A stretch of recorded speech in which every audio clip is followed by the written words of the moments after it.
chairman, Randy Glucksman, is currently winging his way back from the summertime down in Australia and New Zealand, and should be back later tonight. Bill, if I could interject, this seems to be a good time. Randy asked that a little greeting from him be read at the meeting, if I may. He says, "Dear fellow PCAC members, it is already early Thursday morning here in Auckland, New Zealand, as my wife and I prepare to leave the hotel for the first of 3 flights that will return us to New York at 5:30 on Thursday afternoon, nearly 30 hours later. For those of you who did not know, we left New York on February 1st, flying first to Los Angeles and then on to Sydney, Australia, where we did a tour of Australia and New Zealand. It has been a simply amazing trip, and we have seen some of the world's most spectacular scenery and met a lot of nice people, including the other 42 who were on our tour. Sydney has changed a lot since my 7-day R&R from Vietnam over 45 years ago. I am truly sorry that I cannot be with you this afternoon, but flying using mileage sometimes has limitations, and we were unable to get a flight back 1 day earlier." And it's signed Randy. So that's Randy's contribution today, unfortunately, because he's somewhere in the air over, I guess, the continental U.S. by now.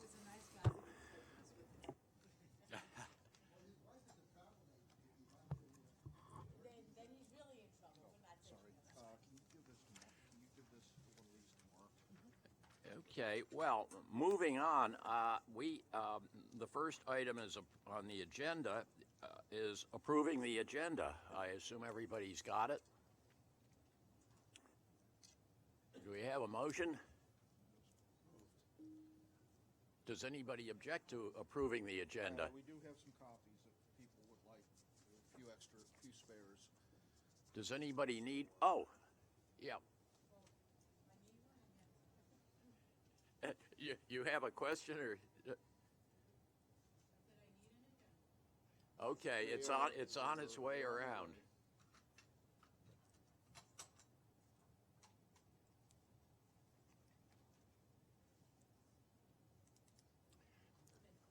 If there are no questions about that, I'd like to move on to the approval of the December minutes.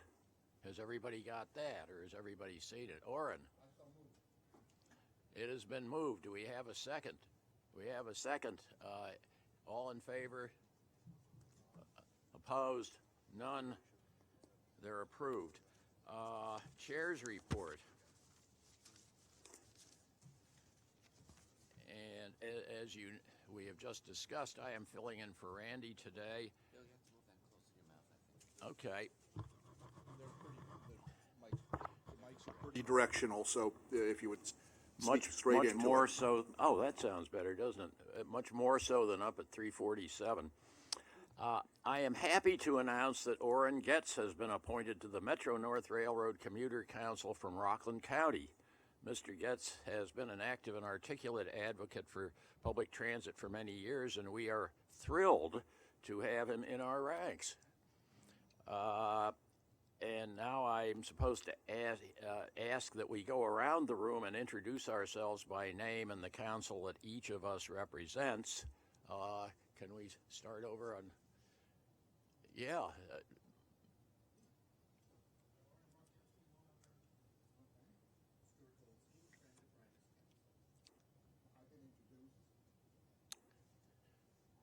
Staff.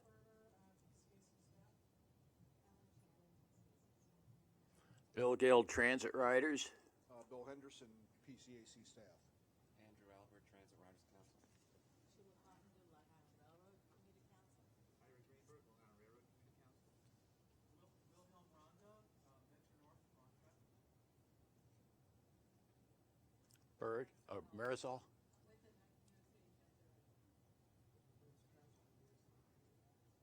Mike Slanansky, Transit Riders Council.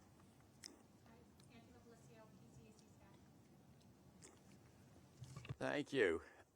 Moving on, the winter storm that struck on the weekend of January 23rd and 24th led to a range of experience on the MTA's commuter railroads and New York City Transit. Least affected was Metro North, where lower amounts of snow fell and the system was operational on Sunday with a normal Monday schedule in place. New York City Transit benefited greatly from decisions to suspend bus and outdoor subway service on Saturday, which allowed service to be brought back efficiently over the next 2 days and be prepared for Monday's morning's rush hour. The Long Island Railroad, however, faced larger snow accumulations and had the most difficulty returning service to normal.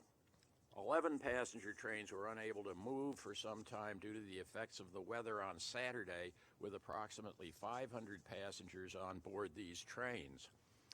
The railroad also struggled to restore service on Monday, at first announcing an early return of service, then modifying that early announcement to reflect a delayed rush hour, and finally being unable to operate morning rush hour service from some locations. MTA has banned possession of battery-powered hoverboards on its buses, trains, and stations throughout its system. While use of the devices in stations long had been prohibited, the current ban prevents hoverboards from being brought into MTA facilities or vehicles, even if they are not being used.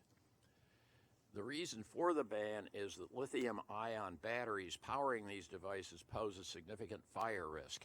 The MTA is not alone in this ban, as hoverboards have been banned by Amtrak, other regional railroads, including Chicago's Metra and Los Angeles Metrolink, and most U.S. airlines. The U.S. Pipeline and Hazardous Material Safety Administration has found that lithium-ion batteries can pose a heat, fire, and explosion risk, and that 80% of hoverboards contain batteries that are not properly certified. Two notable pieces of legislation affecting pre-transit benefits have taken effect since our last meeting. First, a measure passed by Congress increases the maximum pre-tax benefit available to transit commuters to the same level that is available for parking. Commuters will now be able to pay for up to $255 in transit costs with pre-tax dollars deducted from their paychecks. While these changes generally don't benefit riders who use only subways and local buses, those who use commuter rail, the MTA's express buses, or a combination of New York City Transit and other systems such as PATH or MTA's commuter railroads stand to benefit greatly. A second piece of legislation requires city employers with 20 or more workers to allow their employees to participate in a pre-tax transit benefit arrangement, enabling them to pay transit costs with pre-tax money. Previously, there was no requirement that New York City employers offer pre-tax transit benefit programs, although these arrangements do save taxes for employers as well. As a result of their advantages for both employers and employees, many large organizations have offered these benefits for many years. It is estimated that about 450,000 workers in the city, including those who travel to work from outside the city on commuter rail, will benefit from these changes. The MTA last month, for the first time, offered to investors green bonds certified by the Climate Bonds Initiatives, an international not-for-profit dedicated to supporting financing of projects that help reduce climate change impacts. A total of $500 million in securities were issued in mid-February, targeting individual and institutional investors seeking investments that reduce the overall level of carbon emissions. The bonds offer the usual strong backing of the MTA's Transportation Revenue Bond credit. It is hoped that added attractiveness of these bonds to some investors, I guess it means plural, more than one, will enhance the demand for them in the market, which may have a potentially positive impact on the MTA's cost of funds in the long run. I should also note that MTA Director of Finance Patrick J. McCoy will become President-elect of the Government Finance Officers Association, the primary North American professional association for those who manage government finances. That will occur this May. He will serve a one-term year as president of the organization beginning in 2017. The MTA board officially approved its 2016 budget at its meeting in December, which for us means that Bradley Brashear's position as transportation planner has been made permanent. Unfortunately, the gears of personnel administration, or HR, or whatever we call it these days, grinds slowly, and we are still working on having this reflected in the MTA's payroll system, as well as several other issues surrounding the relationship between PCAC and MTA in terms of staff and compensation issues, the infamous MOU. And that's where we stand. Any questions on that? Hearing nothing, let us move on to the Long Island Railroad. Chair's report then. Yeah, I'd just like to submit our report and take any questions anybody has. Any, Lauren?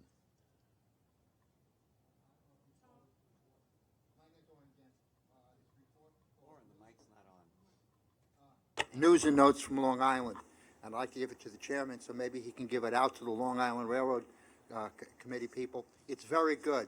There's a whole analysis about the east end of Long Island and what can be done, and I think this is a major issue, and we can even bring up when the assemblyman comes. So I pass it on to you.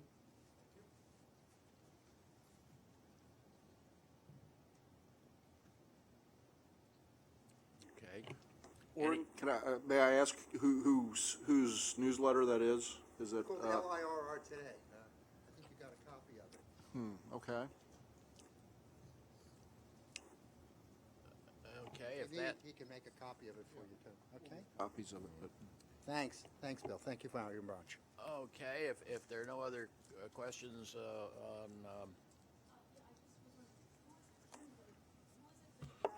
That again? I think you'd mentioned that to me. As it's going in as part of our record? It's called the LIRR Today, and that's what they call it. They do have a website, and they do pass out these news. You will. What's the website? It's a good question.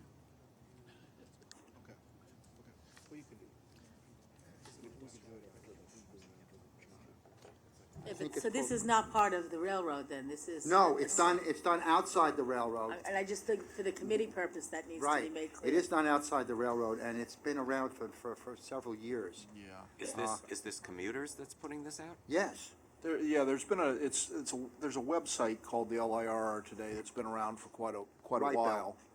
And I wasn't aware they were doing a print publication. I think they suspended the website for a period of time. Yeah, they suspended it for a while. I don't know if they're changing their methods of distribution now to a paper or what. Well, I got this as an email, and I downloaded it to make sure, because Okay. it had a very, very good analysis, and at least you have a hard copy of it, so you. Yeah, they have some interesting thing. They may be changing to a subscription service. I don't know. Okay.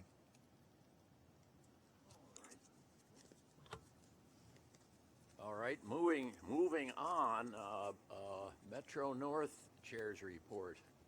Who speaks for Metro North today?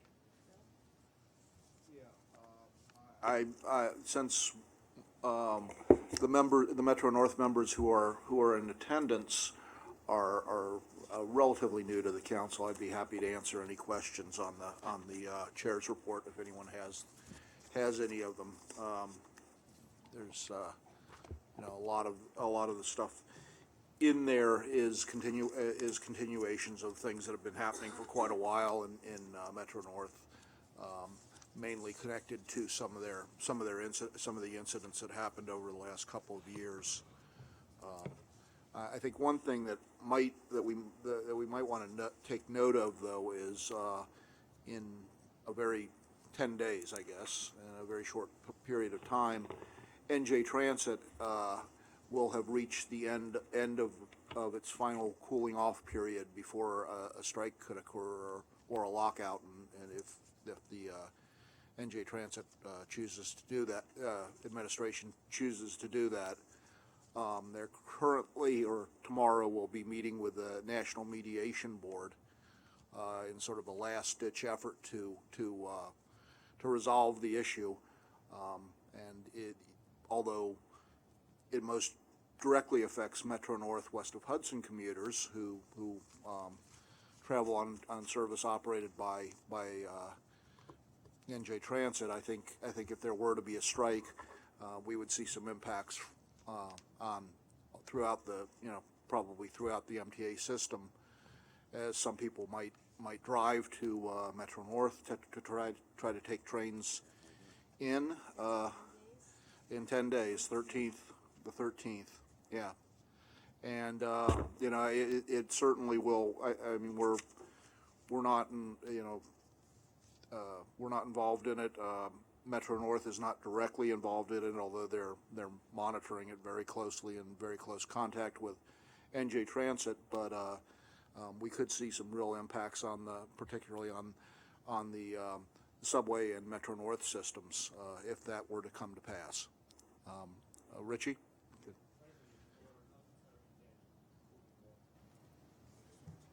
Yeah. Yeah. Okay. Well, they're in any case, they're very close to a possible job action or a yeah. So, Yeah. Bill, so our fearless chairman is on the tarmac in Los Angeles, but calling in and asked that I send a note to Mark Mannix about how the Metro North riders are getting informed on any plans that the MTA is making on service adjustments, or so Metro North is sending that out today, what the plans are and notifications, so through a variety of instruments. Just in continuation of that, unfortunately, I wasn't able to meet the advocates meeting yesterday with New Jersey Transit, but I will be at the New Jersey Transit Board meeting next week, which is on the 10th. And any information I can gather then, we will know about it.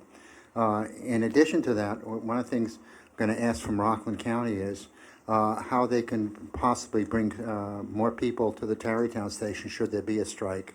Rockland County operates the transport of Rockland Services under contract with Peter Barriga, which is a local bus contractor, and see what can be done.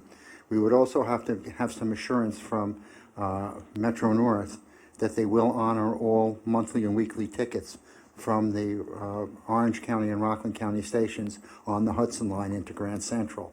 That should be something that Metro North should do. It has done that in previous times, especially during 9/11 when they did honor the tickets.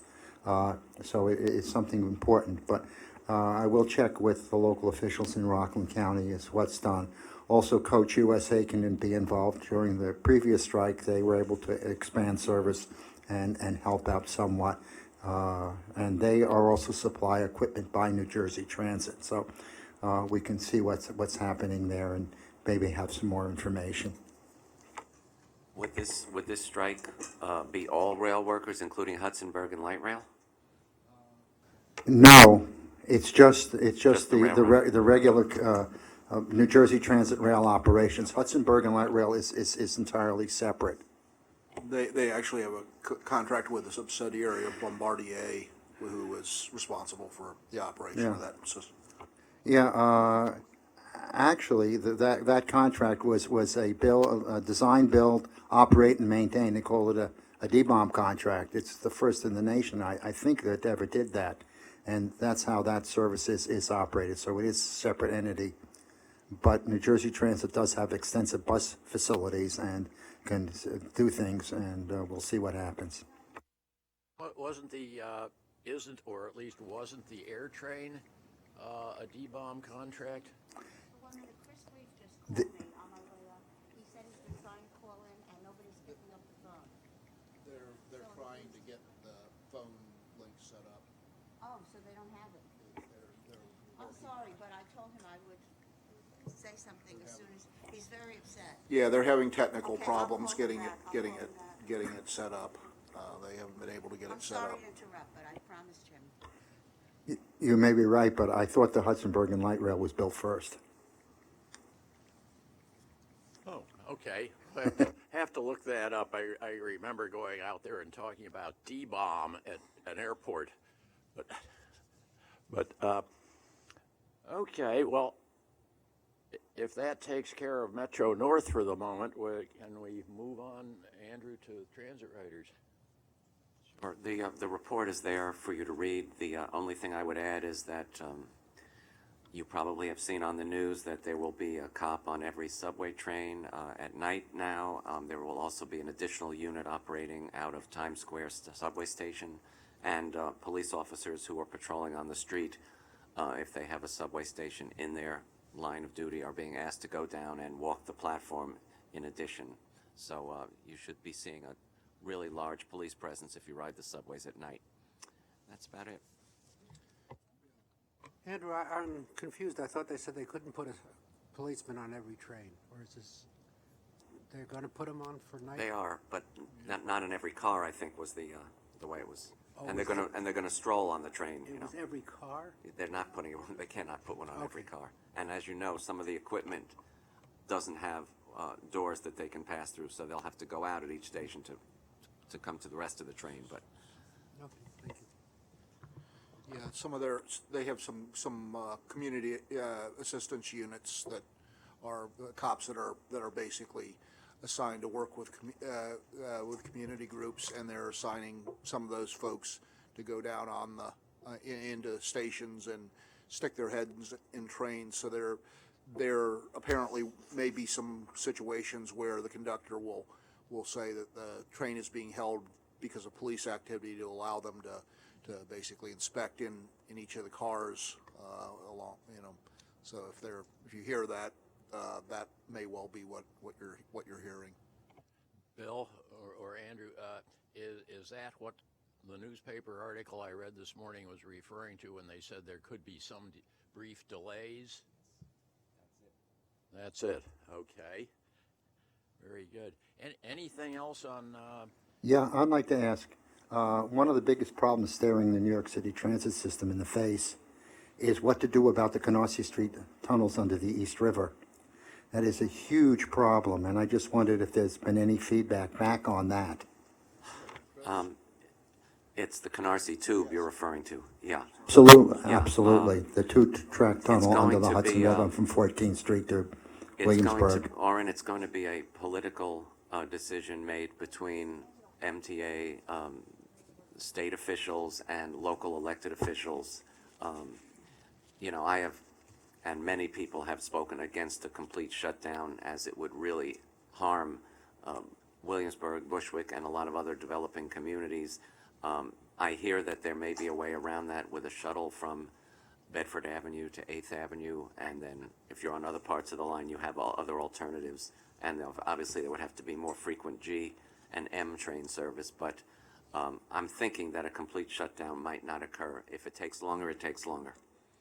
I mean, could they just operate as a single-track tunnel? I think and they just can. do one on one side and just cut think the so. service somewhat? I think, well, a shuttle from Bedford to 8th Avenue would indicate that that's what would happen. Because if they can do that, then obviously 1 tube is still open. And we might want to speak to the assemblyman when he comes today, but there is that issue, there is Long Island Railroad third track, and there is parity with upstate roads and bridges those issues are holding up approval of the MTA's capital program. They don't want to submit it if they think there's a fear of them of rejecting it. Thank you. more on which later, I take it. I hope too. All right, if there's nothing else on the chair's reports, we can move on to old business. Yeah, if we could, if we could go ahead and distribute the annual report. Oh, absolutely, Why absolutely. don't we go ahead and do that, which is hot off the press here.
Okay, and well, this is sort of brief notice, but any comments on the annual report so far?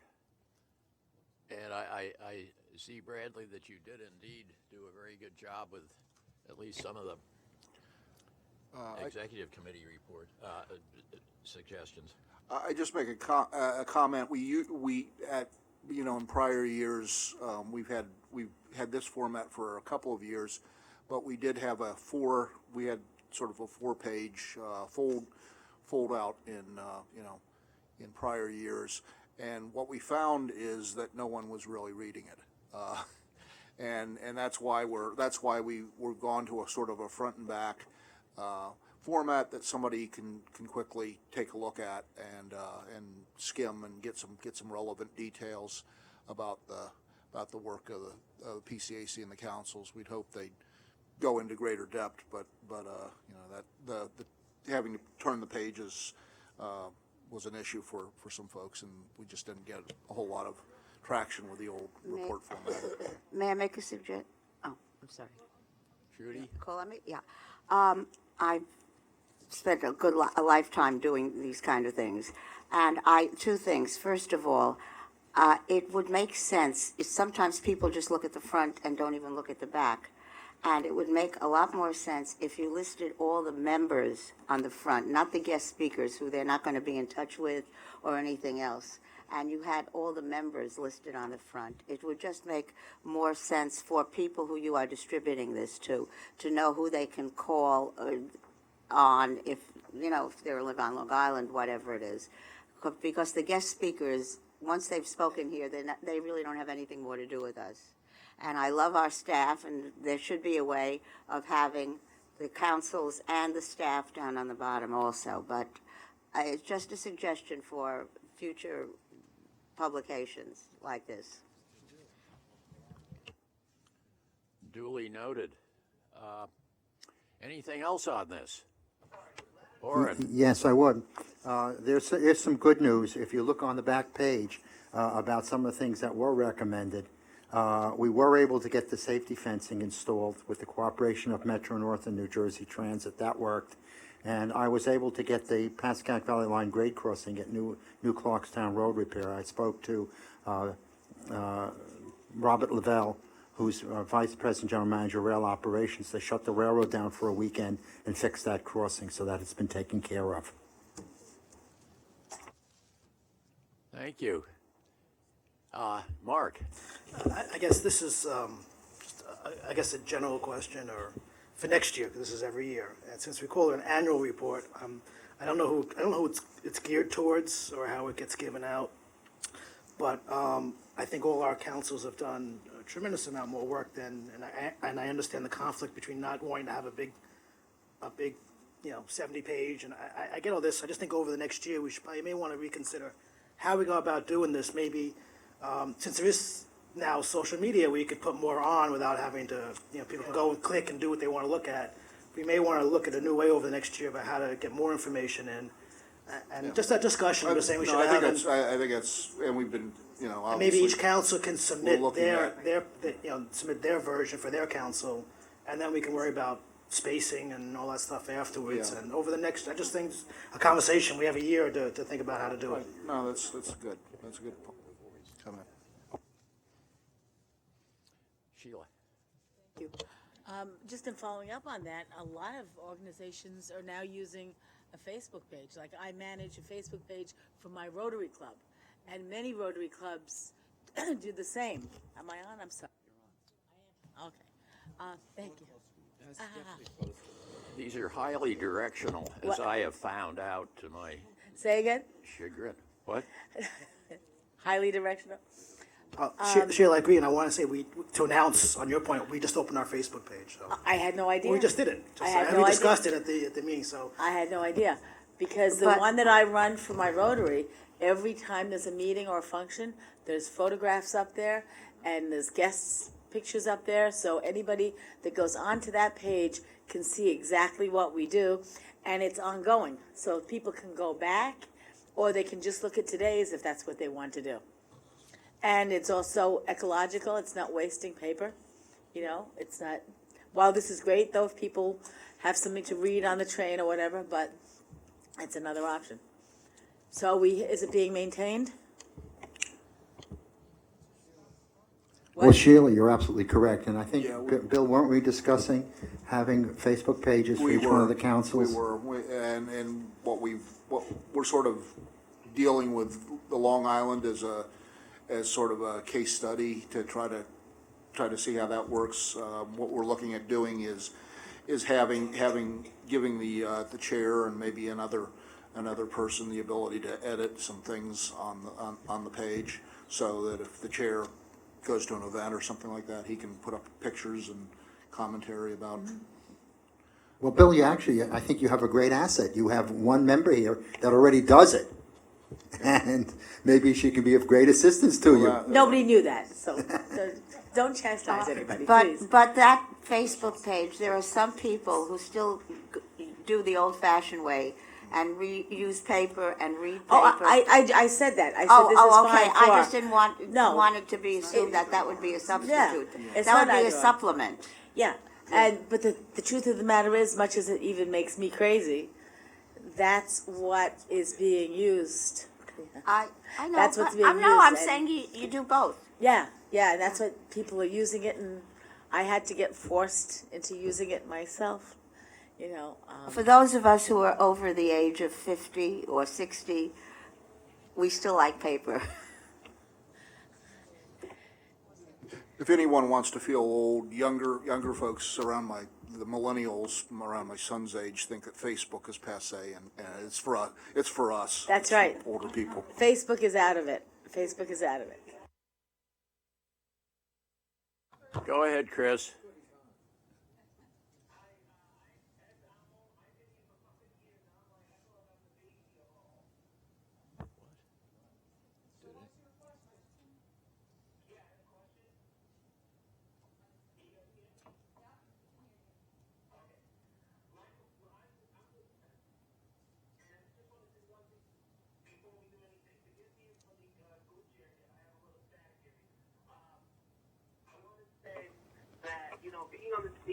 Being there for almost now 5.5, almost going to be half of the years now, 5.5. It's, to me, I'm the youngest member. Yes, I might have to still learn, following, working together and do everything, but I'm really, the youngest one. I know I'm the baby of the family. You guys heard me? Yeah. Did you have a question? I just said it. Okay. Oh, thanks, Chris. Okay, that's it?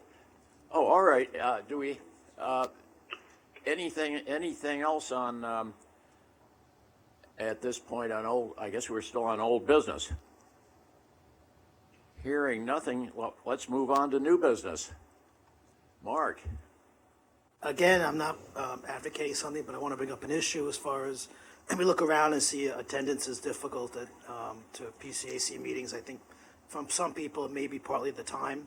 So I'm not advocating a change, but I think a discussion should be made whether or not 12 o'clock is still the best time for people to come. To me, a lot of people don't even have lunch till 1 o'clock. I mean, I just don't know when it was made, how long ago, but I know members on our council have a very difficult time coming down here for 12 o'clock in the afternoon.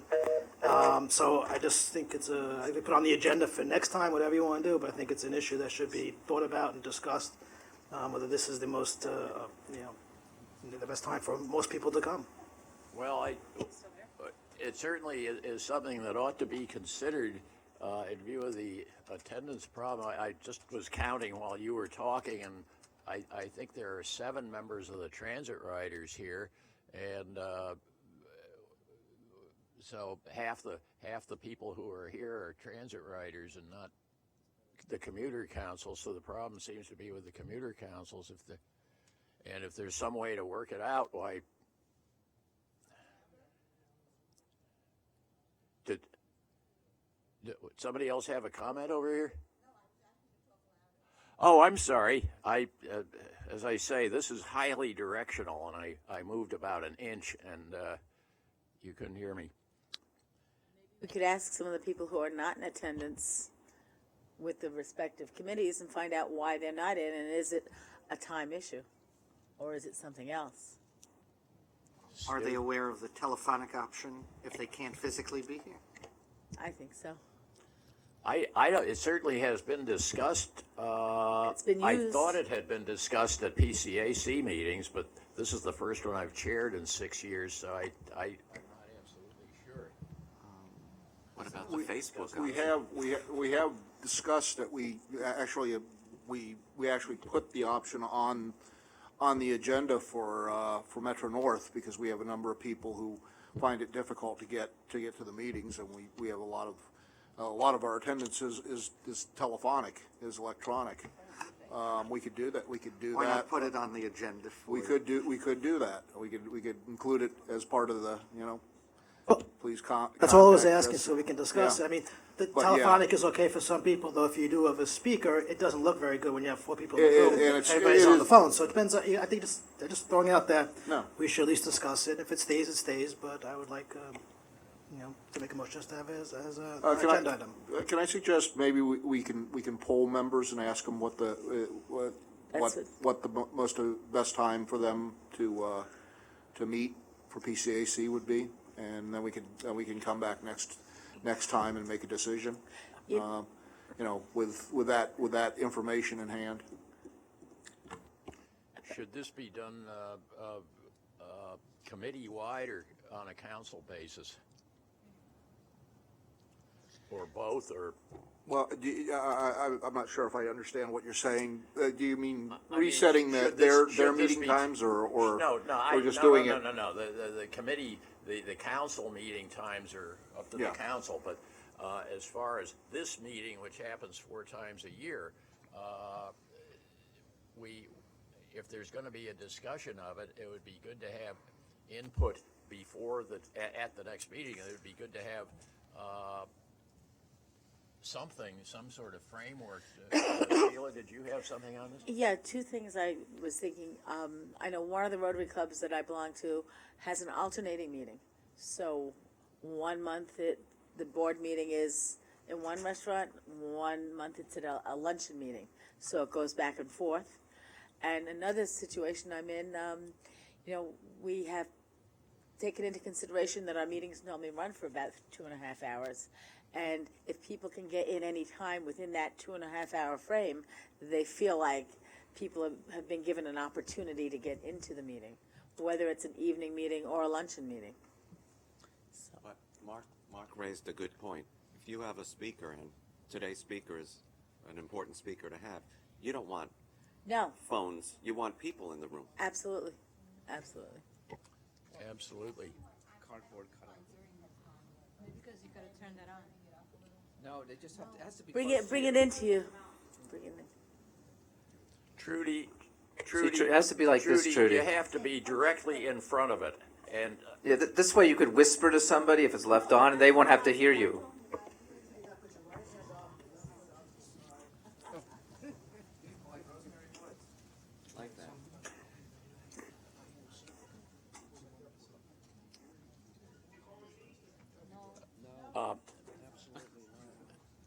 I'm sorry, where are we? Somebody, I have a hand up. oh, Bert, yes.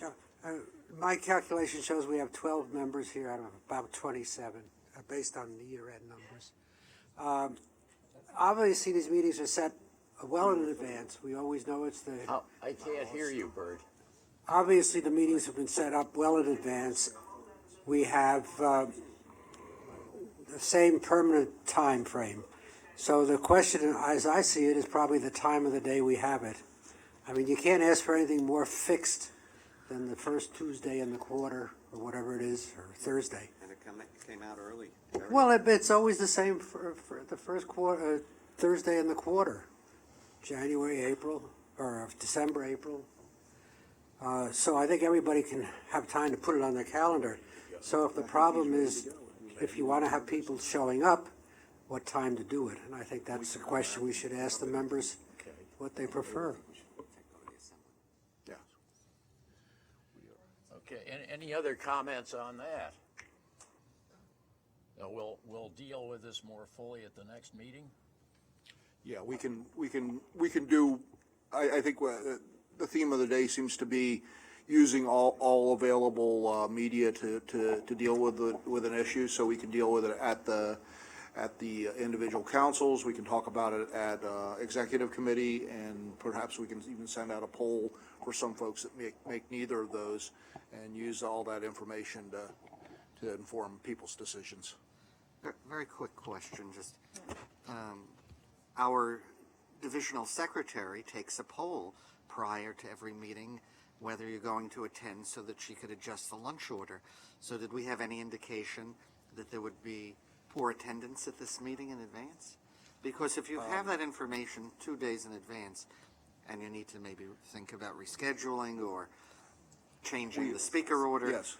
You're doing a little surveying now, because Bert's point is that people have the date way in advance, but we do receive reminders, and you have advance information that would tell you whether someone's coming or not coming. We do have advance information. Sometimes it's not until the day before, or the evening before, or even the morning of. It varies.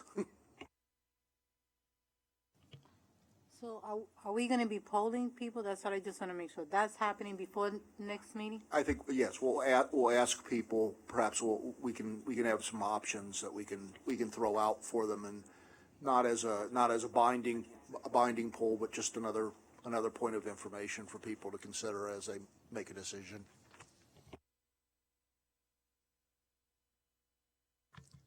All right, do we have anything else on new business, old business, any business? We can always. Yeah. We can always, what? I just looked at the minutes. We only had 11 people here the last time, so we're getting better. Yeah. Okay, well, we started when we had a quorum. Today's chair called the meeting to order as soon as there was a quorum, before we lost it. All right. Yeah, I have one other new business. What? New business? Who was that, Stuart? Me. The red light is Okay. the clue. One big issue that we have is Trans-Hudson transportation. The city of New York, a couple of years ago, came up with a plan of how the number 7 subway train can be extended to Secaucus. It's strongly supported by Community Board Number 4 and the Greater Meadowlands Chamber of Commerce. With the development of all of the West Side Yards, Hudson Yards project, which is the largest real estate project in the history of the United States, we're going to really have to seriously look at that and see how we bring people into New York City. It's not only a west of Hudson project, it's more than that.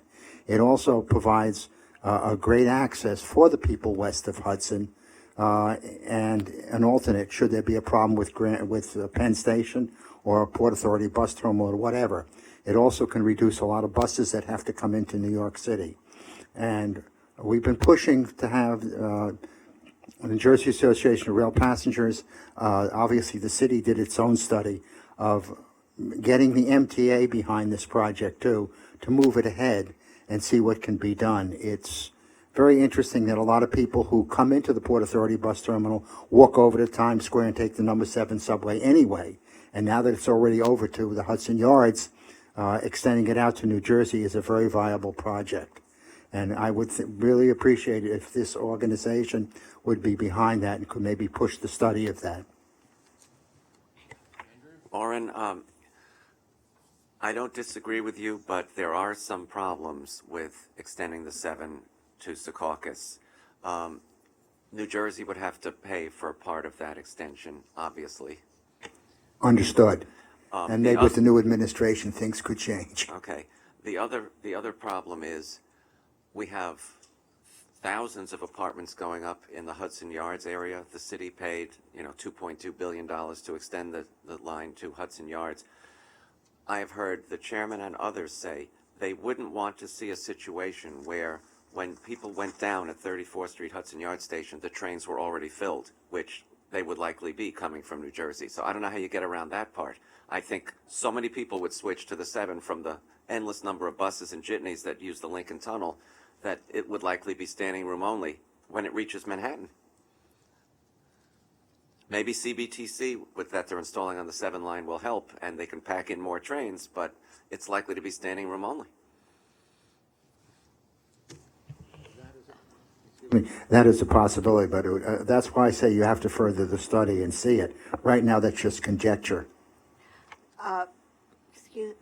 With all of the financial problems with New York City and New York State with funding MTA projects within the state of New York, I very much doubt if anyone in city, state government would be even interested. You can bring it up with Brennan today, but Brennan's going to say the same thing. And, oh, Jim.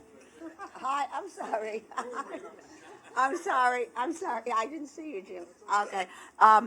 But also, I would suggest that that's why the Port Authority of New York and New Jersey was created for interstate And then there's Gateway, Trudy. Yeah, okay. Our Rockland County legislators are very interested in the number 7 subway train extension. Those are our state legislators. Any other comments on that now? If not, it is time for our speaker, and our speaker is here. Yeah, you were gonna swap with him, weren't you? Oh, there's an idea. Right in the middle, Jim. This is happily, Bill. No problem. Happily move. Hello, everybody. Well, I was just going to say that James F. Brennan represents the 44th Assembly District in Brooklyn, which includes sections of Park Slope, Flatbush, Kensington, Midwood, and Windsor Terrace, just to give you the geography. And no longer Sunset Park. You got redistricted, I think. That was a long time ago. In his more than 3 decades in the Assembly, he has chaired several committees, and I don't want to get involved in those, but he's received all sorts of recognition for his work on those and in other things. And thank you.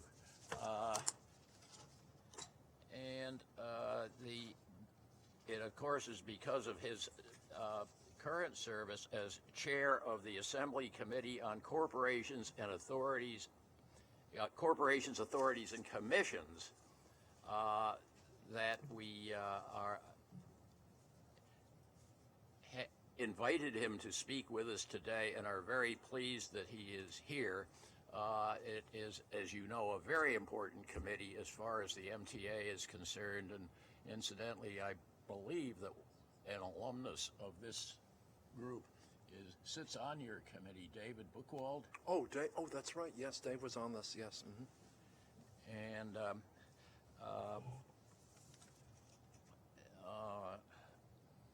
Assemblyman Brennan is a graduate of Yale and Brooklyn Law School, I believe. True. And And I don't think I'm going to bother with the rest of this, but just turn it over to you. Okay, thank you.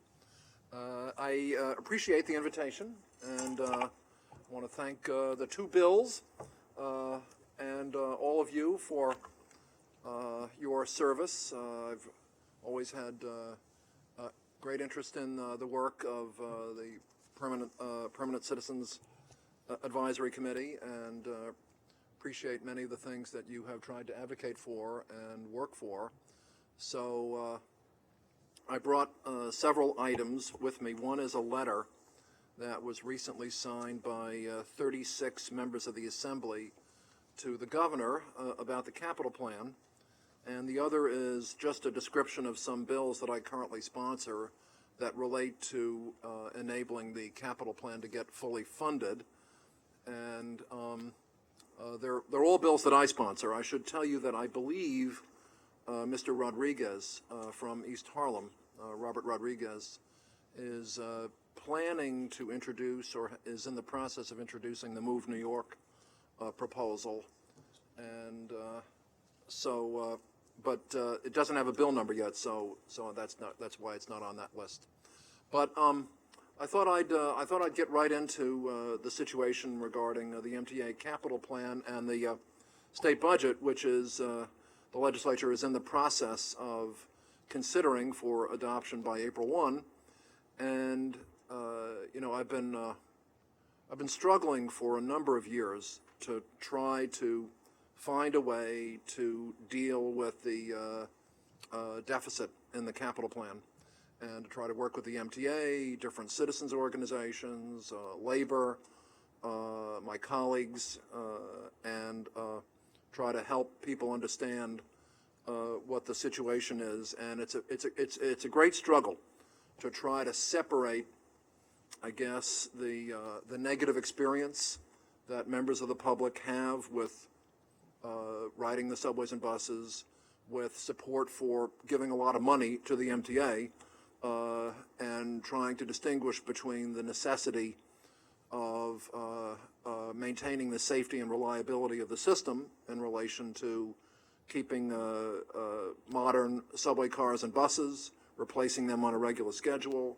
maintaining the assets of the system, the track, the signals, the station rehabilitation, and all the basics which need to get replaced on a regular routine basis, versus the difficulty that the ordinary citizen has. And I reference that because when you talk about trying to find a way to find money to finance the deficit that they have in the capital plan,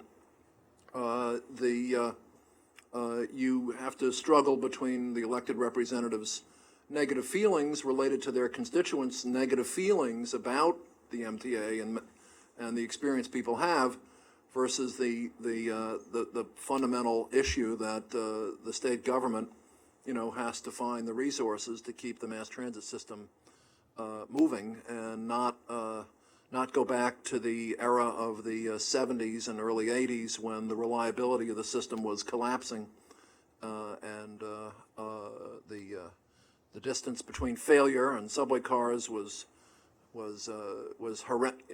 horrendous versus the system today.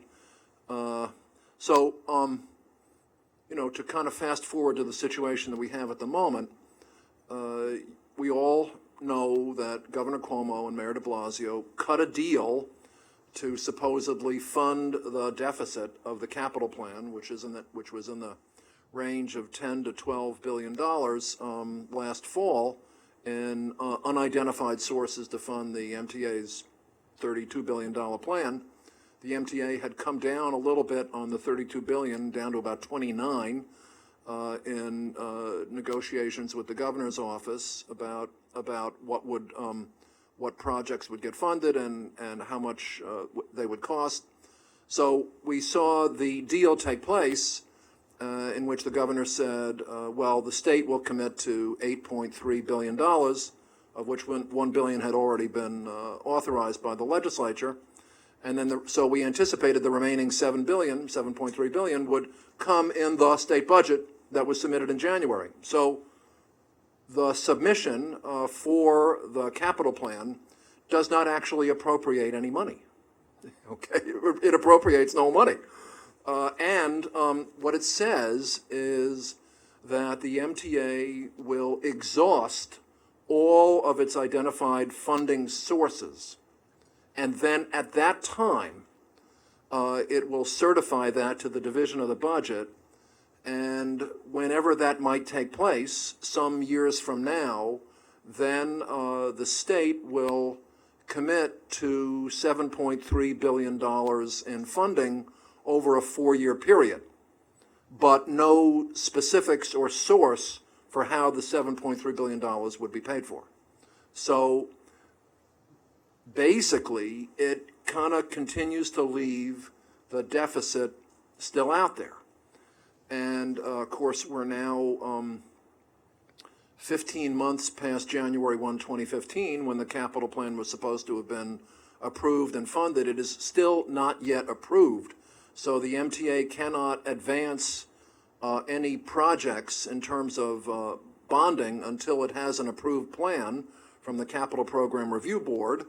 So they have some cash to keep some projects going, which is lawful to be spent. But by June 30th, they're going to run out of any cash.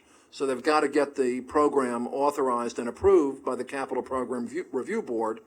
And this piece of legislation the governor gave us, just kind of puts off into the future the time period when finally we will enable the plan to actually have identified sources of funding. So this has been criticized as not a particularly good way to do business, to say the least. When you really, you start talking to, I had Kawasaki, which makes rail cars, in my office yesterday. So they are part and parcel of a $3 billion procurement by the MTA to get new rail cars and buses. And so they are in limbo at the moment in relation to this. There is going to be an interval of about a year before the MTA does this procurement. And of course, because right now there is no check at the end of the years when they deliver the rail cars. There isn't enough money in any account necessary to pay for it. So this is not a good way to do business. And actually, one of my colleagues in the state Senate, when he was discussing this with the MTA, he said, well, corporate America would never operate like this in terms of funding billions of dollars worth of investment in plant and equipment, and, various other things that any company would do. So anyway, come this budget, we are working right now. I'm trying to persuade the Assembly leadership to propose funding the plan in our one-house budget on March 14th. The way the Assembly and the Senate work, each house prior to the March 31 deadline puts out a proposal, which it passes in the form of a resolution that states and expresses what that house, the Assembly and the Senate does the same thing as we do in the Assembly, what each house believes should be funded and how the governor's budget should be changed or modified, et cetera, et cetera, et cetera. And as you know, the governor puts dozens of non-budget items into the budget these days. He's got his ethics proposals. So the ban on outside income in relation to the state legislature related to, the issues related to corruption, that's in the budget too, okay? So there's a lot of stuff in the budget, but I'm working on trying to persuade the Assembly leadership, the Speaker, to approve us funding the plan. So my office introduced a bill last year, 8227, that doesn't fund the plan via a tax increase. What it does, because of I've also introduced legislation that would increase taxes on the wealthy and do an increase in the gas tax to fund the plan. But the politics of raising taxes is tough sledding these days in America. I'm not really, trying to figure out a way to get around that problem. I introduced this bill called 8227.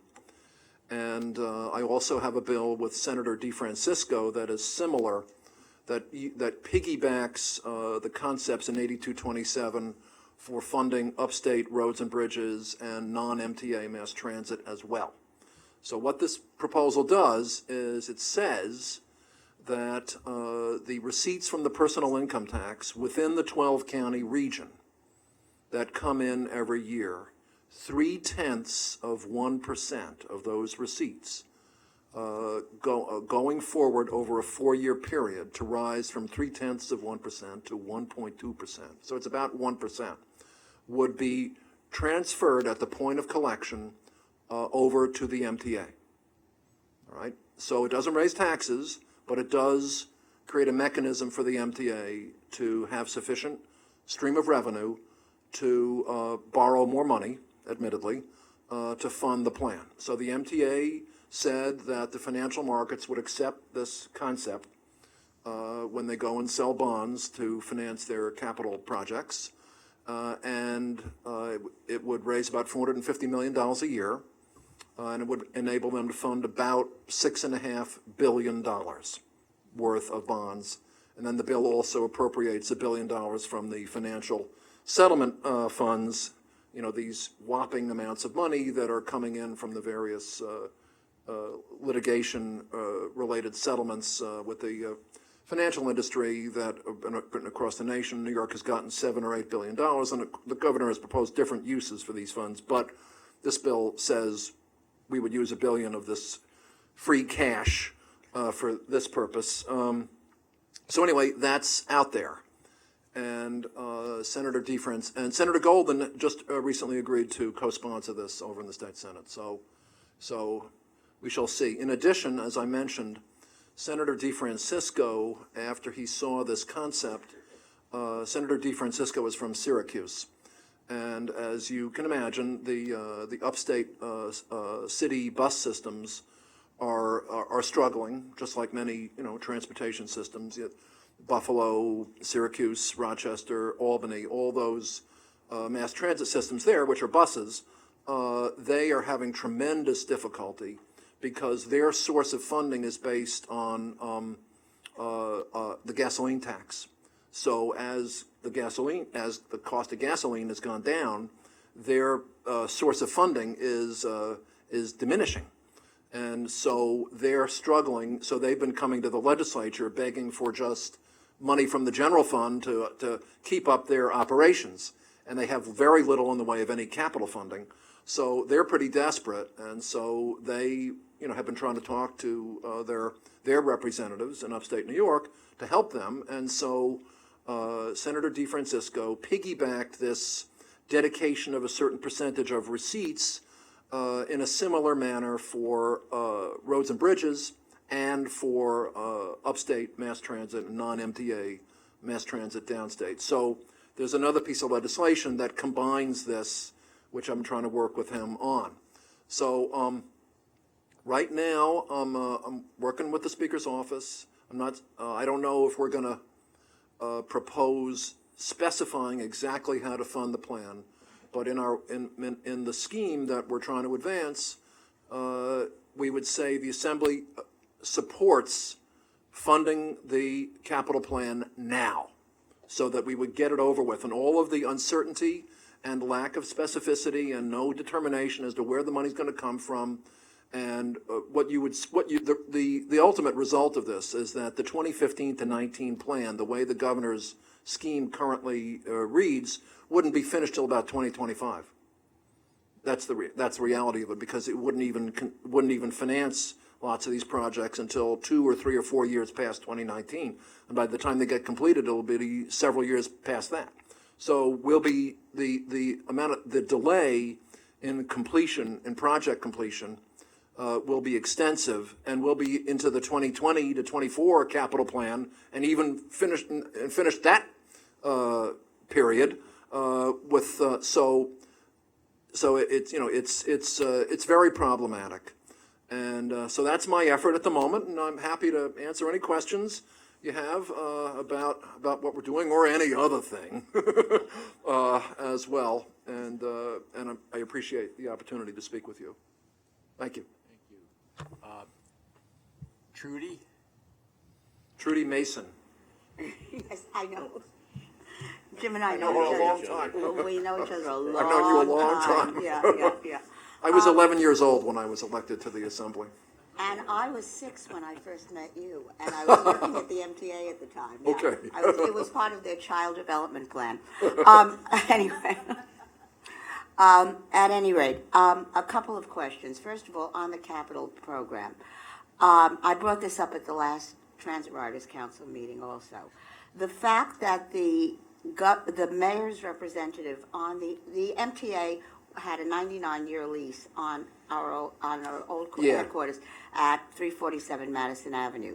That was going to bring in a lot of needed funding for various capital projects. Not the Second Avenue subway, which I'll get to in a minute, that's okay. but for other capital projects. And at the last minute, maybe Andrew can give us some daylight since he was sitting on the board, but the mayor's representative said, put the kibosh on it, and said that it could not go through because of the alleged... You're talking about at the board meeting. At the MTA board meeting Yes. the last time, and said that it could not... It was Polly Trachtenberg, who is right now the Okay. mayor's only The representative board on the agreed board. to hear the city's concerns, but would vote next month. And that's what the board then agreed. That seems to have held up everything because of what goes on between the mayor and the governor, which we all know about. And I was just wondering if you had any insight on that, and then I'll ask another question about the Second Avenue subway. Yeah, so the issue has to do with the payments in lieu of tax. Yeah, the that tax would- revenue, that- the city is saying that there'll be a lot of lost tax revenue because of, I'm not sure. Yes. Yeah. Yes, and so I think there is, the city and the MTA are discussing how much payment in lieu of tax the city would get versus the stream of revenue that the MTA would get, enabling it to bond off of the ground lease payments going forward. So, so there's, depending on how that allocation of the dollars goes forward, is how much the city would get in cash versus how much the MTA could put into the capital plan. And, so there are certainly some issues about the appropriateness of a public entity that is not the local government determining the tax revenue associated with it. But that is, a complex legal question and philosophical question. But in the meantime, on the practical side, there is a discussion about how to allocate these dollars. And obviously, the sale of, the sale of, or the long-term lease It's a involved with... 99-year lease. Yeah, the 99-year lease could enable the MTA to generate some money for the capital plan.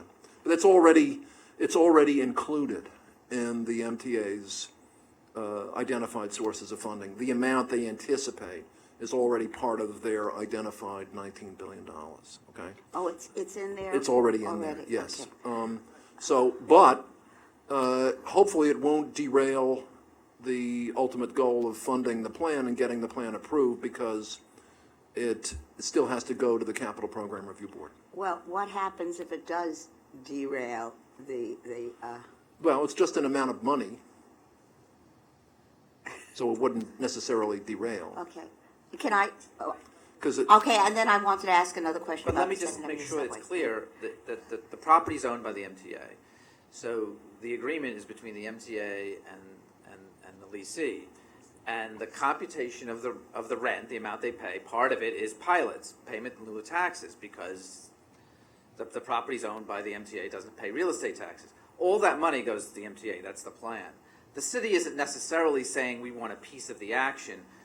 The objection they came up with, because there was some apparently lack of communication, that's what, I talked to Polly Trottenberg, that's what she said. She didn't say it's that, but that's what it's, that the pilots were not they don't know what the basis is of computing those pilots. And that's why she supposedly objected to that thing, is that the Department of usually Department of Finance would be consulted. If you're going to have pilots in a lease agreement, you say, well, what would the taxes be on this property going forward? And then you'd put that in the lease agreement. And suppose there was a disconnect there, so I don't know what that's about. Whether there's part of the mayor governor thing, no one's saying that from what I understand. The And- conventional knowledge is. I don't think it's I don't think it is related to the political hostilities. Yeah, or that someone wants to take credit for this as part of their contribution, because the MTA has always assumed whatever they get from this is it's actually part of the old plan, some of it, and part of the present plan. But Andrew, it's Just to make definitely that going to go clear. ahead, it's definitely going to go ahead no matter what happens in these negotiations? It's the board members that spoke at the last board meeting made it pretty clear, we'll allow you to speak with MTA city officials for a month, but they understand the need to get this passed so that capital monies start flowing, and they made it pretty clear. Ira, you were there. It looks like they want to vote next month. Yeah, I think the MTA wants, as soon as the budget is adopted, to submit its plan to MTA Capital, to the Capital Program Review Board. Yeah. So Which that's just another month away. Which leads me to the next question, which has to do with the Second Avenue subway, and specifically, Congresswoman Maloney got additional federal funds so that work could start on Phase 2 of the Second Avenue subway. The above from 93rd Street, 96 to 125th. And that there seems to be now some question about whether even having that extra federal money, that will be included in the whole plan that's presented to the CRPB. And I just see PRB. I always get it mixed up. So I was just wondering where that stood right now, because it's my understanding that at least one member of the CPRB would not vote in favor of the whole overall plan unless that is included. Well, I don't know about that, but the plan can be amended at any time. The capital plan can be the MTA can submit an amendment to the CPRB at any time, so that the MTA, there's $500 million worth of planning and design work in the proposal by the MTA for Second Avenue subway. The MTA is saying that it is feasible to initiate direct construction for Phase 2 in 2019 if all things go well, at which point they would submit an amendment. But we would have to figure out an extra source of funding for the extra $1 billion or possibly even $2 billion that they would want for direct construction in the amendment in 2019. And that's even with the new federal money, which I think so, the yes. Congresswoman has just I think so. brought in? I think so, Okay, but I'm not sure on the details of that. thank you. Okay, Bert? Assemblyman Brennan, your proposal makes a great deal of sense. My only I'm question. sorry, I apologize for that. Maybe. I just have a question concerning. Sure. What will the state do to offset the loss of revenue that this takes out of their receipts from the? Well, don't forget, barring a recession, your tax revenue in New York grows $3 billion a year. So over 4 years, that's $12 billion. So, $450 million out of $12 billion is what it would be. It would seem to me that's the only objection that the state could have. I mean, the rest of it. Yes, the objection is that yes, we would have to commit resources to pay for it. And therefore, it would have to be balanced out against everything else. Yes. Orrin? Assemblyman Brennan, thank you very much for a very informative presentation.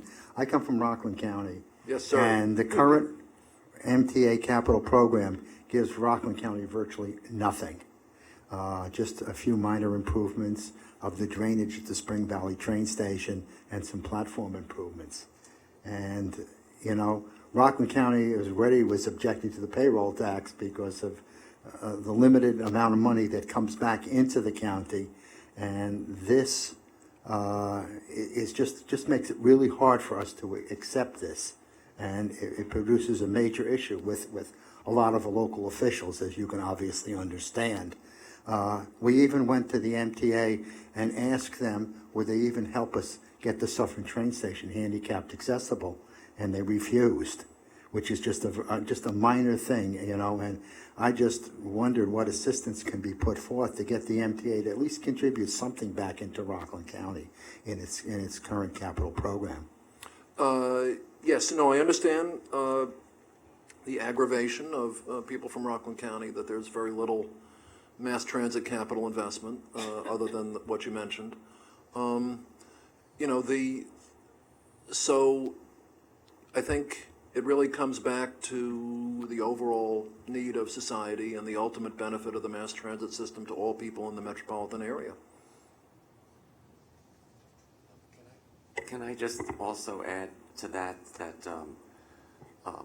board member and Orange County Representative Susan Metzger has had long discussions, and our understanding is that there is a new yard that is going to be in that capital program. Right. That's up in west Orange of County. Middletown or in that area, which I will actually... I know about the yard Well, that they're working on. that's going to allow improved service to Rockland County, No, it supposedly. won't. No, it won't That's at the all. whole idea. No, not at all. The investments are significant in Orange County, and we appreciate that they are. But this is Rockland County, and we can't even get the smallest things put through, even to make Suffern Station handicapped accessible, which has been requested by our local Look, let me tell transit you, officials. you know, in terms of them just helping that train station become handicapped accessible, it's something they ought to do. You know, they ought to do that. I agree with that, you know.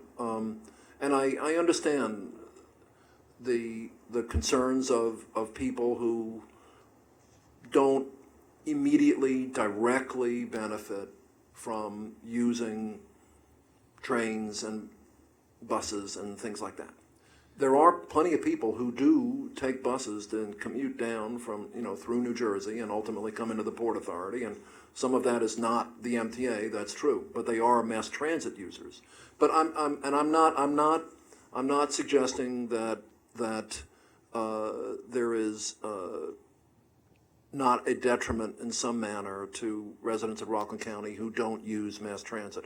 But the truth of the fact that the metropolitan area as a whole and the millions of people who get into Manhattan via the subway system and the bus system is a tremendous overall benefit to all the people of the metropolitan area and the city and the state. And so we have to fund the program, and the people of Rockland County, whether or not they are automobile users or not, and don't actually directly use mass transit every day, they still benefit from the state government's support for the mass transit system. For that, because Okay. I've been bringing up this issue for I the last understand. 30 And- years, and Yes. we do understand some of it. And I do commute in from Rockland County. I understand the railroads, and I understand how we deal Yes. with New Jersey Transit. Right. Mike Sinansky. Assemblyman, the governor's budget documents contain provision for the creation of a New York State Design and Construction Corporation, supposedly intended to provide additional oversight for public projects in excess of $50 million. There's been some criticism of the concept already from the Citizens Budget Commission and others. And I was wondering if you could provide us some insight into what this really is intended to do and its worthiness. Well, I believe the Assembly's going to reject this in the budget. Okay. Thank you. It's that three-person design board affects the construction programs of every state agency, every public authority in the entire state. and including even change orders for for the contractor that would have to be modified. It can also allow them to reject contracts and might massively disrupt basic normal contracting by every state agency and public authority, including the MTA. So I think it's considered to be potentially an unwise proposal. Thank you. Yes. Andrew? Assemblyman, thanks for coming. Okay, thank you. Oh, I'm sorry. Do you, you mentioned that there will be a bill to approve the Move New York plan. Is that a bill in both houses or just one thus far? Gee, I don't know about the state senate. Mr. Rodriguez, I believe, is about to introduce it into the assembly. I mean, I saw it a month ago, and knew that he was going to be the sponsor when Move New York was going around talking to people about it, and I agreed to be a sponsor myself. But as to who in the state senate, I'm not sure. Okay. The second one is a little more parochial, given the district that you represent. I'm sure that you and many of your constituents would love to see a return of the F Express service on the Culver line. When the Culver Viaduct was rebuilt, we were promised that that would be something that would be considered. Have you taken a position on that, and have you asked the MTA to look into that possibility?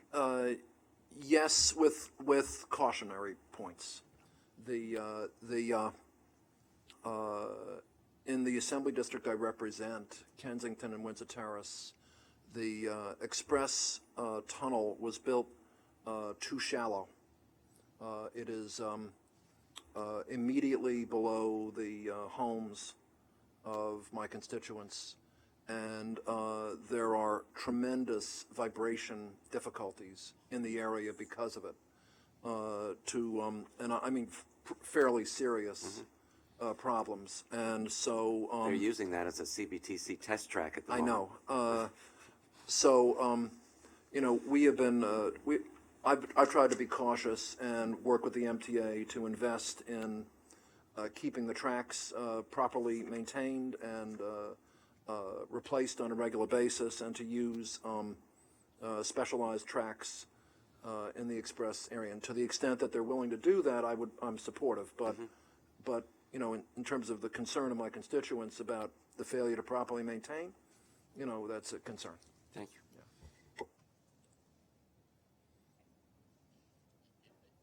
Yes. Hi, I have a question on behalf of Chris Greif, who's on the phone. He's from the Transit Rider Council. Okay. And he has a two-part question. He Uh-oh. apologizes for not being able to be here today. His first question is in regards to accessibility on both New York City and New York State train stations. And can you talk a little bit about how those stations have been updated or repaired in regards to accessibility? And his second question is in regards to upstate buses.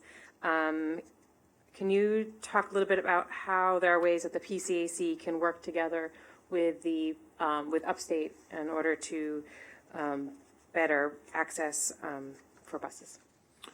Well, I'll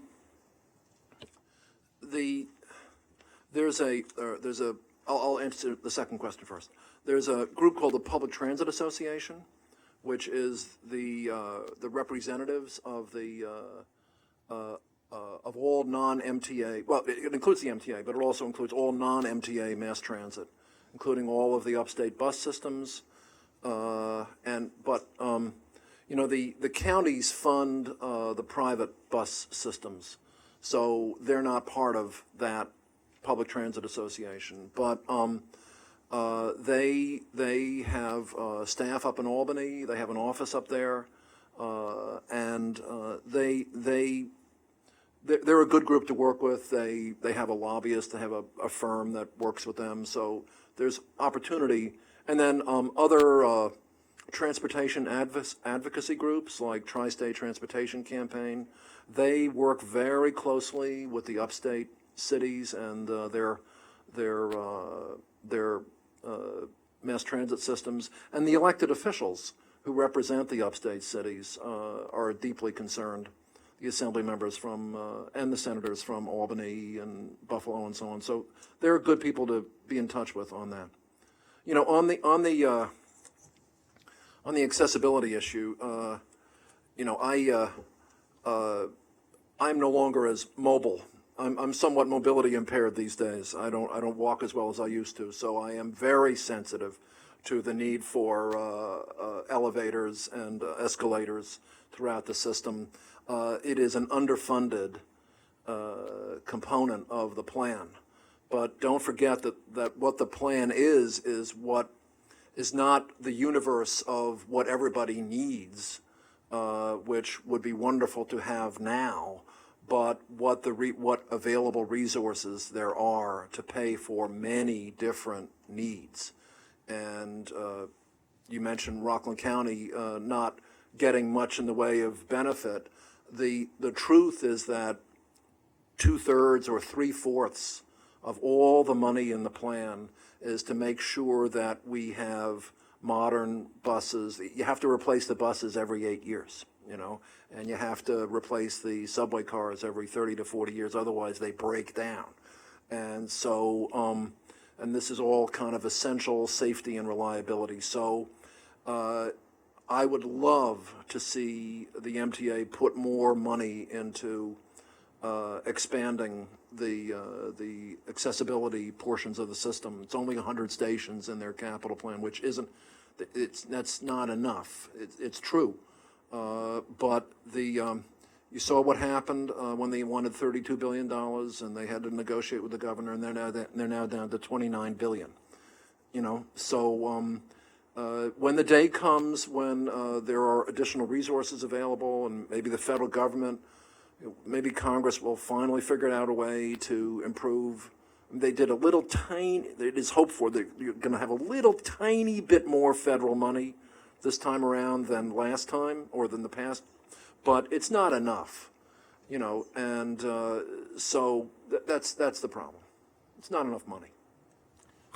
Mark, do you have something else? Yes, hi, thank you for coming. Long Island Railroad Commuter Council, you know, suburbanites over here. I'm going to throw something out to you. Sure. As you know, currently the MTA board has one member from each of our councils who are non-voting members. Right. Under the prior leadership in the Assembly and the Senate, we had attempted to get a vote on behalf of the riders on the MTA.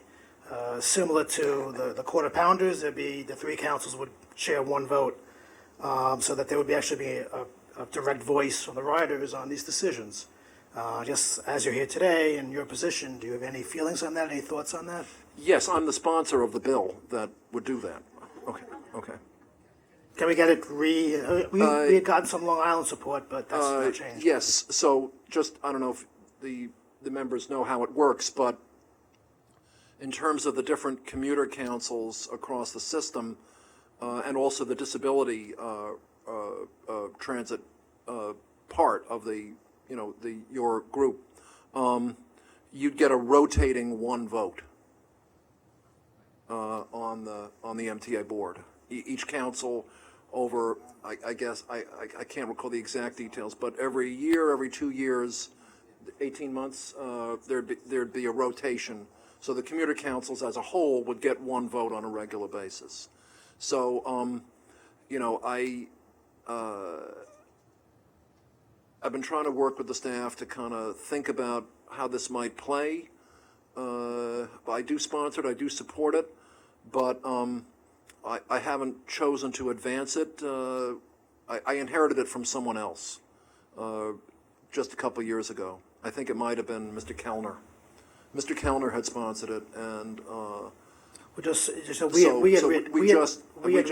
inherited it after he We had left. written our own version. We'd love to show to you what we That's had written fine. in the No, past, no. which Share it was a with little us. different. It was all three would share one vote together. You know. Yes. But we'd love to share it with you. No, that's fine. No, and you know, I will certainly give consideration to moving a proposal of that nature this year. All right, member of the public, George Hicalis. George. I know you. Terrific speech, and thank you so much for being a conscience and voice for public transit in Albany. Certainly need that. There were a couple of issues that people have asked me to bring forward, and I don't know if, let's start with one of them, relates to the borough that you represent as well. It's a good place. I like Brooklyn, you know. Well, I wish MTA did a little bit more. It's very concerning, and it's even people in, obviously, Nassau and Suffolk are very concerned about having the MTA capital program include a separate platform for the Brooklyn service in Jamaica, a substantial cost, eliminating the cross-platform transfer at the Jamaica train station, the Long Island trains. And the one-seat ride, George. And numerous. And that it sounds like it has an overtone of issues of class and race as well, it seems to me. And it seems that this should be put to rest completely. Why spend money to make life more difficult for travelers? And we're short of money anyway for other things.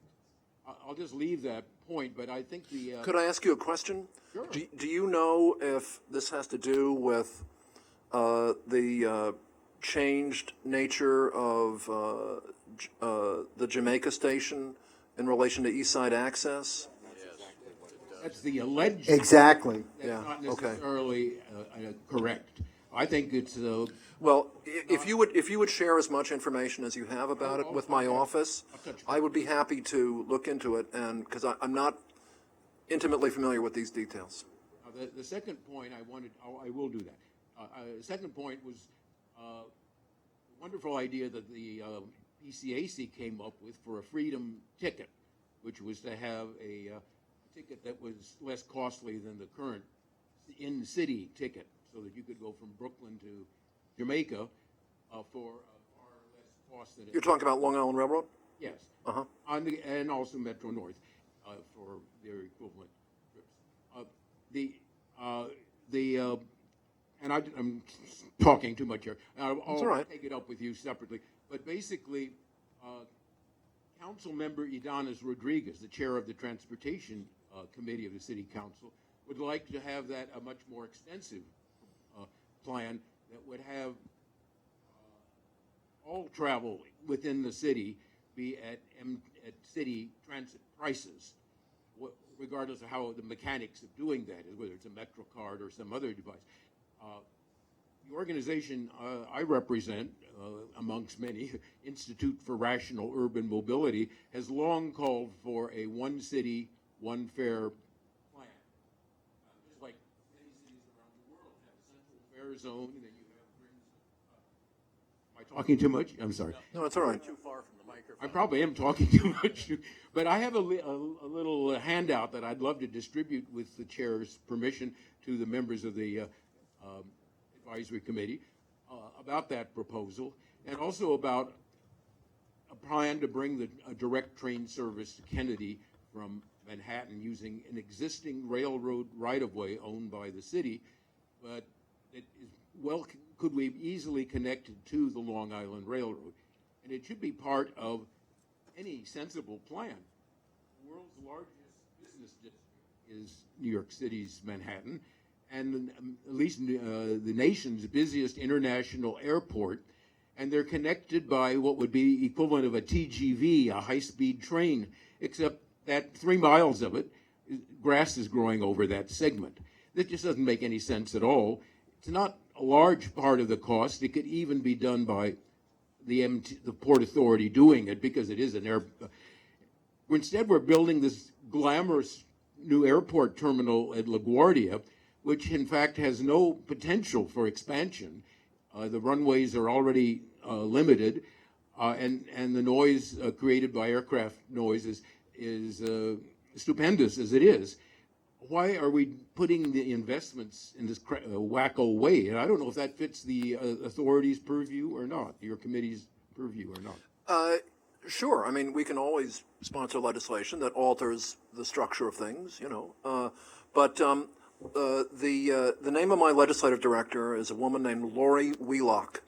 You are all welcome to contact her with your ideas and concerns, officially or unofficially. Lori Wheelock, and it's 518-455-5377, or New York City, 212-312-1550, in case you don't want to do a long-distance call. You'll get the assembly operator. And you're always welcome to share ideas and information with my office. I appreciate the PCAC and all the all of you. Thanks. Okay, thanks very much. Good to see all of you.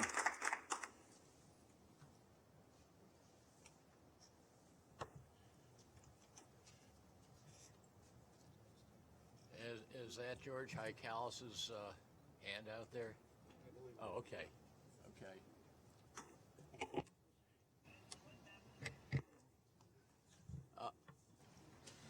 Stuart? Mr. Chair, we as a group took a position on the rationalization of the Atlantic branch of the Long Island Railroad to scoot service. We oppose this.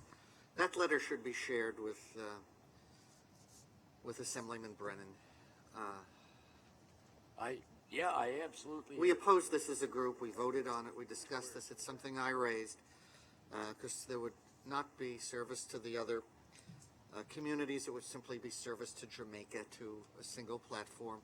We discussed the track work that was being done and completed, and if there's an opportunity for that to be changed in the context of how they're envisioning East Side Access trains to run, we should share that with him. On the issue of the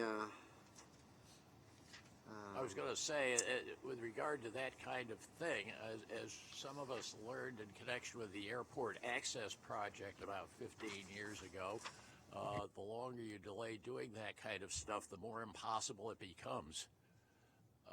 But I quite agree. Are you saying we should share it with the Assemblyman? Bring him back? No, by mail. What? By mail. Okay, well, let's do it. That we took a position. If he's going to look into it, then we're just forwarding our position. We have been absolutely. Yeah. I don't have a list of everything we've done for the last however many years it is, but I do recall that our position has been absolutely consistent on this. That we have been opposed to doing something that would achieve what they're on the verge of achieving if they haven't already. I don't think it's too late. It's not. You don't think it's beyond the. You think it's too late, is what you're saying? Oh, then great. You don't think it's too late? Oh, okay, good. I'm glad to hear it. The project is in design. No, they've actually done work already and completed the first phase of the work. They've changed switches, and that's already been paid for and completed. Would that have to be undone No. If I could just jump in on that, because obviously that's the position we've taken well before, fighting this. And we just did our recent Meet the Council in Penn Station. Our next Meet the Council is going to be in Brooklyn. So anyone here who wants to join us as we reach out to the Brooklyn riders to make sure to get their support, we welcome any other member of any council to join us. But there's so many reasons, as an assembly member from Brooklyn, there's new development in downtown Brooklyn, the concerts and series that they have at the Barclays Center, and the people who work in downtown Brooklyn at office buildings. Again, Brooklyn is a destination, and if it's not too late, Andrew, It's also the gateway to Lower Manhattan, and under this plan, where you'd have to go to Platform F to go to Brooklyn, a lot of people are going to opt, because they're seated already, to ride to Penn Station or Grand Central and take the subway, thus overcrowding more those lines instead of a more direct route to their destination. Andrew, you're absolutely correct. And if anybody would like to see why you don't want that, all I would do is I would take them for a guided tour of Newark Penn Station, and see how enjoyable it is for the Raritan Valley commuters that have to come into Newark Penn Station and do exactly what you're saying, and how they've complained, and how New Jersey Transit is trying to resolve that problem. The other point I wanted to make to what Dr. Haikalis was saying earlier, when I first came to the council, the issue of the Rockaway Beach branch came up. Remember, it's owned by the City of New York. It is not an MTA decision to reactivate this line. They surrendered their rights at a certain point. So if we were going to pursue this, again, what came up at the discussion years ago was that the community was concerned with high-speed trains that have changed since 1962 and making sure that their homes were soundproof. Thank you. I'm having an adult moment. Soundproofed, and they were talking about that. And these issues came up when the Port Authority was considering the different routes They sure to did. the Some of airport. us brought them up. Yeah. Of course, the White Pot Junction connection is still there. The outside tracks are still there. Lots of people would love this, and there are other groups that are championing that. And if it's something that the Transit Riders Council is going to take up, then I would certainly support this.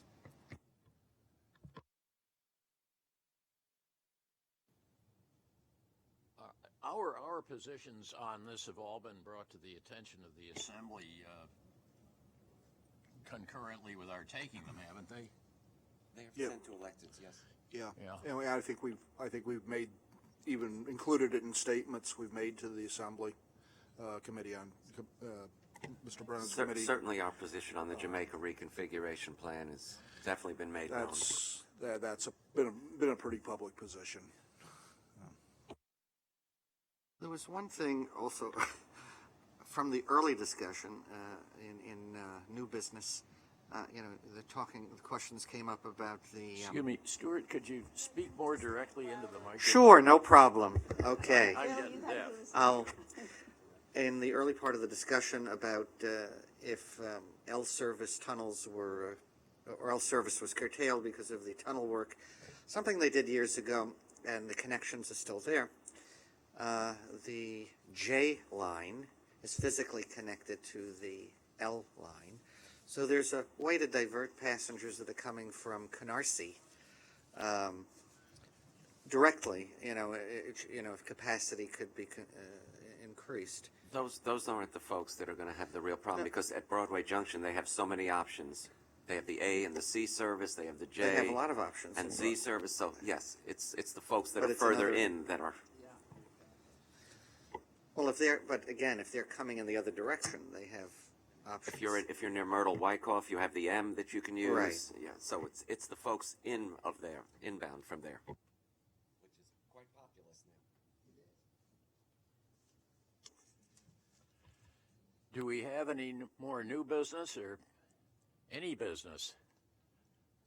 And if not, when do we meet again? Yes, we meet in June. I believe it's Well, June the 3rd. June what? I will take a look. The first Thursday in June. Yes, we are on the first Thursday, and that would be June the 2nd. June 2nd? June 2nd. Very good.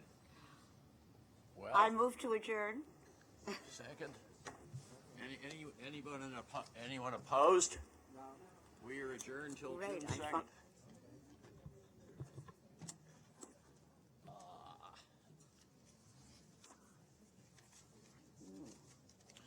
I think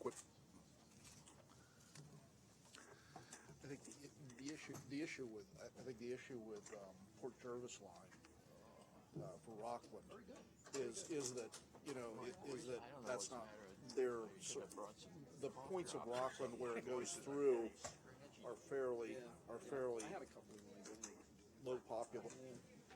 low in their population. It goes through Suffern. But Suffern is an NJ Suffern is an NJ Transit station.